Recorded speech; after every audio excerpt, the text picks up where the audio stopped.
Hi అండి. ఈ వీడియోలో మనం బ్లౌజ్ ఫ్రంట్ పార్ట్‌కి బెల్ట్ ఏ విధంగా అటాచ్ చేయాలో చూద్దామండి.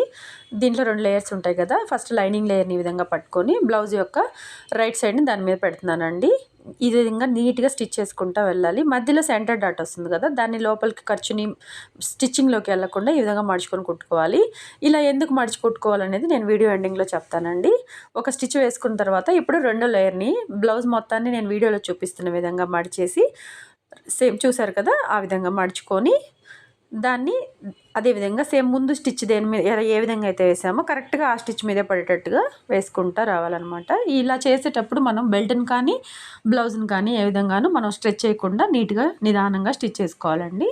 ఈ విధంగా స్టిచ్ చేయటం వల్ల ఖర్చు అనేది ఇన్విజిబుల్‌గా అయిపోతుంది. చూసారు కదా వీడియోలో. నీట్‌గా ఉంటుంది. ఇంటర్లాక్ చేయాల్సిన పని ఉండదు. వేసుకున్నప్పుడు కూడా కన్వీనియంట్‌గా ఉంటుందనమాట.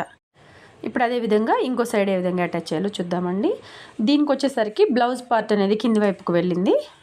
బెల్ట్ పార్ట్ అనేది పై సైడ్‌కి వస్తుందనమాట. సేమ్ అంతే ప్రాసెస్ అండి. ముందే విధంగా చేసాము. సెంటర్ డాట్‌ని ఈ విధంగా ఖర్చు లోపలికి ఎందుకు మడుచుకోవాలి అంటే, అది స్టిచ్‌లోకి వెళ్ళిందంటే అండి, మనకి బ్లౌజ్ యొక్క ఫ్రంట్ షేప్ అనేది పాడైపోతుంది. అందుకని మనం ఖర్చు ఎందుకంటే అది పెద్దగా తీసుకున్నాం కదా! డాట్ 2.75 ఇంచెస్ కాబట్టి, ఆ క్లాత్ అంతా మనం స్టిచ్ చేసేటప్పుడు కనుక ఆ విధంగా మనం మడవకపోతే, అది లాగినట్టు అయిపోయి షేప్ పాడైపోతుందండి. అందుకని. సేమ్ దీన్ని కూడా ఈ విధంగా బయటికి తీసేసుకోవటమే. అంతే. సబ్స్క్రైబ్.